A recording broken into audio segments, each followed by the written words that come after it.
Project 1065, Chapter 58, Lucky Mushroom. No. I was so close to being finished. I just needed a few more minutes with the last page of the blueprints. I spun in the office, hoping Fritz's father had just taken them down and they were still stacked up somewhere. But the place was as much of a coodle-moodle as Air Professor Dr. Major Melker's desk. I didn't see them anywhere. My heart burst out of that wee iron coffin and thumped against my chest as I clawed through the piles of papers around the room. Up until now, I'd been a Glücksblitz, a weird German expression that meant lucky mushroom, which I guess is no weirder than saying I was a lucky duck, but it still sounded funny. I'd met the one kid in all of Berlin who could give me access to top-secret Nazi jet fighter plans, and he and I had become friends, helping each other pass our Hitler Youth tests and reading forbidden detective novels together while day by day I snuck secret looks at the blueprints for Project 1065. But suddenly, I'd gone from being a Glücksblitz to a Perchvogel, a bad luck bird. I kept digging through the stacks of papers in Fritz's father's office, worried that any moment I was going to hear the front door open and Fritz or his father or his mother would catch me.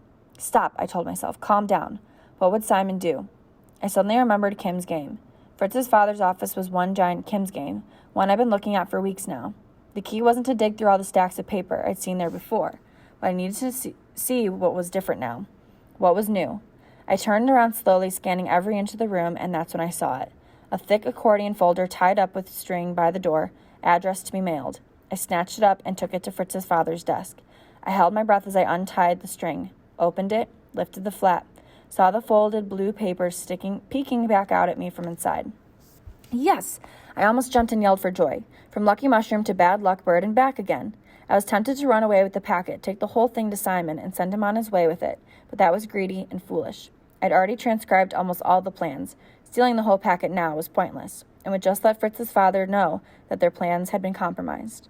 I had to memorize the last page, put everything back exactly how I found it. I flipped through the blueprints, found the one I needed, and unfolded it on the desk. I was about to start memorizing the math on it when I got the weird feeling you get when you know someone's watching you. I looked up and saw Lena in the doorway, staring at me.